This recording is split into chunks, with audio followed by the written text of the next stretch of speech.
My phone rang at 11:47 on a Tuesday night in February, and I already knew it wasn't good news. Nobody calls their mother that late with good news. It was my daughter. She was crying in that way. She's always cried since she was small, trying very hard not to, which made it worse. I could hear the echo behind her voice. Concrete walls, cold air. I asked her where she was, and she said the Parkade on Robson. I asked her why she was in a Parkade at midnight, and she said she didn't know where else to go. Tell me, I said. He changed the locks, Mum. I sat up in bed. The lamp was still on. I'd fallen asleep reading, and his father called me into the office this afternoon and told me my position had been eliminated. Effective immediately. They had a security guard walk me out. I didn't say anything for a moment.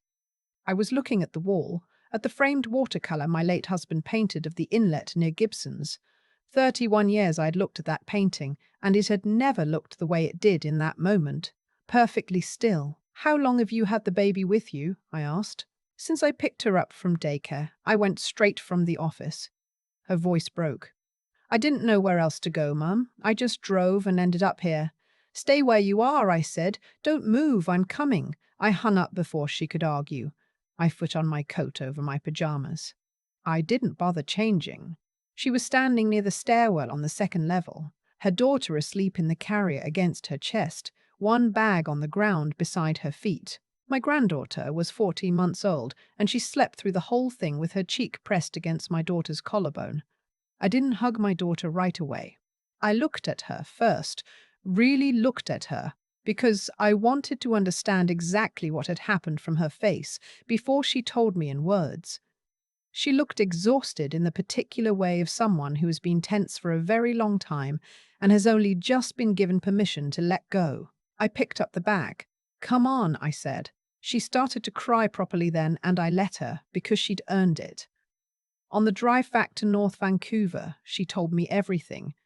The story came out in pieces, not in order, the way things come out when you've been holding them too long.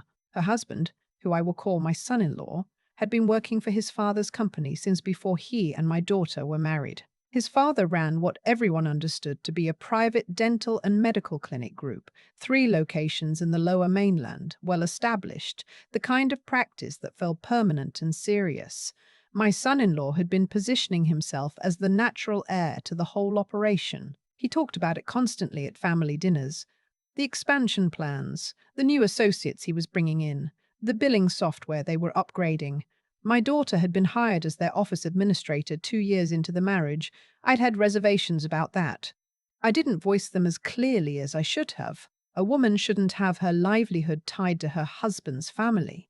I knew that. I'd known it, and I'd stayed quiet because she was happy, and I didn't want to be the kind of mother who says I told you so before anything has gone wrong. That's one of the things I've had to sit with. She told me things had changed in the last year. Small things at first. Her name removed from the staff directory on the website. Her access to certain financial records quietly revoked. Her father-in-law had started scheduling meetings without her. Her husband had started coming home late, then not coming home. When she asked questions, she was told she was being paranoid. When she pushed, she was told she was being difficult. She'd been trying to hold it together. For the baby. For the marriage. For the version of her life she'd believed in. And then, on a Tuesday in February, her father-in-law called her into his office, told her the role had been made redundant, handed her a standard severance form, 2 weeks' pay, and had someone watch her collect her things. That same evening, her husband had changed the locks on the house they shared in Coquitlam. She hadn't even been given time to be shocked. She picked up the baby, put one bag in the car, and driven until she ran out of directions. I listened to all of it. I kept my eyes on the highway. When she finished, I nodded once. Okay, I said. Okay, she looked at me. Mum, I have nowhere to live. I just lost my job. The baby, you have somewhere to live, I said. You're coming home. The baby has a room. None of that is the problem. I glanced over at her. The problem is that your father-in-law has been operating for 6 years under a misunderstanding, and tomorrow we're going to correct it. She stared at me for a long moment. What do you mean, a misunderstanding? I didn't answer that night. She needed to sleep more than she needed explanations. I should tell you about the medical group. My husband, my daughter's father, was a careful man. He'd spent 30 years as a commercial real estate broker in Vancouver, and he understood something that most people don't, that the most important document in any business arrangement is the one nobody reads twice. When he died 12 years ago, he left our affairs in meticulous order. One of the things he left behind was an investment in 3 commercial properties in Burnaby and Surrey, long-term leases on spaces that had, over the years, come to house dental and medical practices. When my son-in-law's father first approached those properties, it was my husband he negotiated with. My husband structured the leases himself. When my husband passed, the leases transferred to me. I did not advertise this. It wasn't anyone's business. I renewed them on schedule, collected what was owed, and stayed in the background. My son-in-law's father had been running his clinics in spaces I owned for 11 years. He had met me 3 times at my daughter's wedding, at my granddaughter's christening, and once at a dinner in West Vancouver where he talked at length about his portfolio and did not ask me a single question about mine. He had never asked. Not once, not in 11 years. I am not an aggressive woman. I don't go looking for conflict. But I had watched for 2 years as my daughter's confidence eroded inside that family, and I had seen the signs, and I had waited, perhaps too long, to understand what they meant. After I got my daughter and granddaughter settled that night, I called my lawyer. She's based in downtown Vancouver. She's been my lawyer for 19 years, and when she answered at 1 in the morning, she said, "Patricia, what happened?" Because she knew that I don't call at that hour for small things. I told her. She listened. Then I asked her what our options were under the lease agreements. She had copies of everything on file. She pulled them while I waited. The leases had a standard clause. If I had cause and abandoning a tenant administrator, conducting a fraudulent severance and misrepresenting ownership to third parties, all constituted cause under the terms. I had the right to issue notice, 90 days, non-renewable. I also asked her to run something for me. I gave her my daughter's full name and asked her to check whether any credit accounts had been opened in her name without her knowledge in the past 3 years. My lawyer called me back at 7:45 the next morning. There were 2 lines of credit, a business visa and a MasterCard, both opened in the name of a numbered company connected to the clinic group, both carrying my daughter's social insurance number as the secondary applicant. My daughter had never signed anything. She had never been shown anything. I sat at my kitchen table with my coffee, and I looked at that information for a long time. My granddaughter was on the floor nearby, stacking plastic rings on a post, knocking them off, stacking them again. My daughter was asleep in her old room. The morning light was coming through the window at a low angle the way it does in February. I thought about my husband and how he used to say that you don't need to be loud to have leverage. You just need to know where the floor is. I called my son-in-law's father. He answered on the second ring in the voice he uses when he expects good news, that particular lightness that some men carry when they believe they've won something. "To what do I owe the pleasure?" he said. "I have some housekeeping to do on the leases," I said. "I'd like to meet today." "On the leases," I said. "I'd like to meet today. My lawyer will be present." A pause. "Not long, but I heard it." "The leases," he said. "Yes. The Burnaby location, the 2 in Surrey. I believe you've been operating under the impression that those arrangements were indefinite. I want to clarify the terms." Another pause. "I'm sorry," he said. "I'm not sure I understand. You hold the leases?" "I've held them since my husband passed," I said. 12 years. We've never had cause to discuss it directly before now." He was quiet for a moment that stretched considerably longer than was comfortable. I let it stretch. "I think," he said carefully, "there may have been some confusion." "There may have been," I agreed. "That's why I'd like to meet." We met that afternoon at my lawyer's office on Burrard. He brought his own lawyer, someone young who kept looking at the documents as if he expected them to say something different the next time he checked. I'd also asked my lawyer to prepare something else before the meeting. A summary, 3 pages of the timeline of my daughter's employment, her hire date, her duties, the scope of her responsibilities, the informal agreements that had never been put in writing, and, attached to it, the documentation of the 2 lines of credit carrying her social insurance number. I placed that summary on the table when we sat down. He looked at it. He looked at me. I watched his face carefully, the way I used to watch the market when my husband was teaching me how to read it. Not for what it shows you, but for what it decides not to show. His expression didn't change much. That told me something. Men who are genuinely surprised move their faces. Men who have been caught stay very still. I want to talk about 3 things, I said. The lease agreements, my daughter's severance, and these accounts. His lawyer shifted in his chair. The accounts, my son-in-law's father began, were opened using my daughter's social insurance number without her consent, I said. That's not in dispute. The documentation is the documentation. There was an administrative error. I'm sure there was, I said. I'm sure it will be resolved easily. My daughter will be filing a report with the Financial Consumer Agency of Canada and with her bank this week. Her lawyer will be in contact with yours regarding the specifics of the remediation. I mention it now only so that we're all clear on where things stand. He looked at the papers again. My lawyer had also prepared, in advance of the meeting, a formal notice of lease review, not yet a termination, but a document that made very clear the conditions under which termination would proceed. 90 days, non-renewable, at current terms. The clinics could seek alternate premises, or they could negotiate new agreements at current market rates, which had changed considerably in 12 years. I slid that document across the table next. The young lawyer picked it up immediately. He read it. He put it down. He picked it up, obedient. My son-in-law's father sat back in his chair and looked at the ceiling for a moment. Just for a moment. Then he looked at me, and in his eyes there was something I recognized. Not remorse, not quite, but a recalculation. The look of a man doing math. "What do you want?" he said. "I want my daughter's full severance calculated at her actual tenure and responsibilities, not a form with 2 weeks' pay. I want those credit accounts closed and her SIN removed from every company document. I want confirmation in writing that she is released from any non-disclosure agreements she may have signed as part of her employment. And I want the locks on the Coquitlam house changed back, or I want her belongings returned to her within 48 hours." I paused.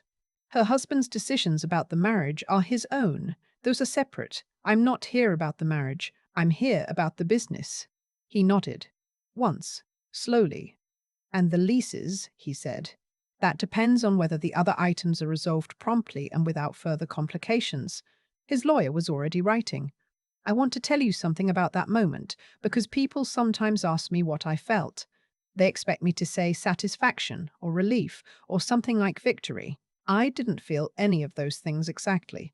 What I felt was something quieter, more like the sensation of setting down a weight that you've carried so long you stopped noticing it was heavy.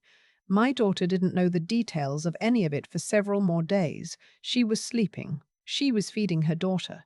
She was doing the slow, necessary work of understanding that her life had changed shape and that the new shape might eventually be okay. I didn't want to put the business on top of that while she was still fragile. But one evening, about a week after I'd brought her home, she came downstairs after her daughter was in bed and sat across from me at the kitchen table with a cup of tea. "Tell me what you did," she said. So I told her, not all of it at once, just the facts, in order, the way my husband used to do. Methodically, without drama, because the facts were dramatic enough on their own. She listened without interrupting. When I finished, she was quiet for a long time. The heat ticked in the walls. Outside, the North Shore Mountains were dark against the sky. "You never told me," she said finally. "You didn't ask," I said. "And when you were happy, there was no reason to." She thought about that. "Were you angry?" she asked. "When you found out what they'd done?" I considered the question honestly. "I was clear," I said. "I find that clarity is more useful than anger." She looked at her hands around the mug. "I should have been more like you," she said. "You were 29 and in love and doing your best," I said. "That's not a failure. That's just being human." The credit account matter was reported to FCAC and resolved through her bank over the following month. Her SIN was formally removed from both accounts and the numbered company's filing history was corrected. Her former employer's legal team cooperated fully, which I took as a sign that someone had explained the situation clearly. My son-in-law, her husband, moved forward with the separation. It was handled through lawyers. My daughter didn't contest anything except the custody arrangement for their daughter, which was settled into a shared parenting schedule after mediation. She was calmer than I expected through all of it, and when I told her so, she said, "I learned from you." That was the closest I came to crying through the whole thing. The clinic leases were renegotiated. New terms. Current market rates. My lawyer handled it. The clinics remained in operation. The patients had nothing to do with any of it, and I had no interest in disrupting people's healthcare for the sake of making a point. The point had already been made. My daughter spent that spring taking a refresher course in healthcare administration through BCIT. By June, she had a position at a medical group in Burnaby, a different one, her own, nothing to do with her former in-laws. She negotiated her own contract. She read every clause before she signed. The first time she brought her daughter over after she'd moved into her own apartment in New Westminster. I watched my granddaughter run straight for the basket of wooden blocks I keep in the living room. She'd discovered them when they were living with me and had never stopped being interested in them. She pulled them all out onto the floor and began to build something. She stacked and arranged with great seriousness for several minutes. Then she knocked it all down and started over from the beginning. My daughter watched her and then looked at me with something in her face I hadn't seen in years. Not relief, not exactly, something steadier. "She does that every time," my daughter said. "I know," I said. "She's figuring out that she can." I've thought a lot about what my granddaughter does with those wooden blocks. She builds something, knocks it down, and starts again, not upset, not discouraged, just methodical, like it's the most natural thing in the world. I think she understands something at 14 months that takes most of us decades to learn, that starting over isn't failure. It's just the next attempt. What happened to my daughter wasn't random. The people who hurt her didn't stumble into it.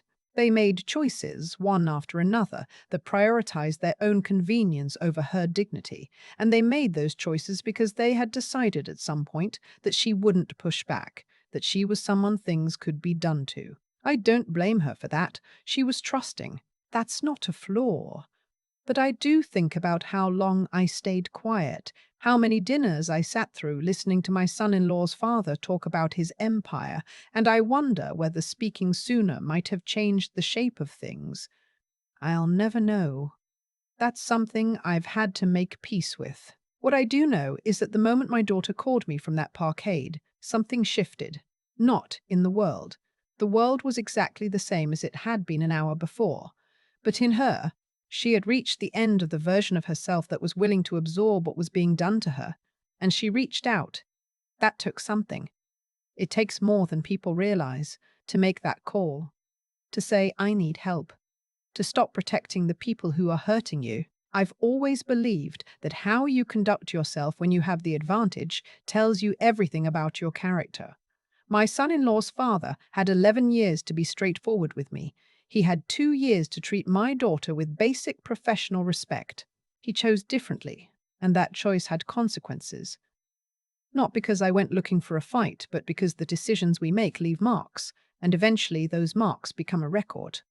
My daughter read every clause of her new employment contract before she signed it. She told me that when she sat down with the document, she wasn't afraid of it. She was curious. She wanted to understand what she was agreeing to. That's different from who she was 3 years ago, and I don't say that to diminish who she was then. I say it because watching someone come into their own intelligence, not the kind you're born with, but the kind you develop through surviving something and choosing to understand it instead of just endure it, is one of the more remarkable things I've seen. She had that in her the whole time. She just needed the space to find it.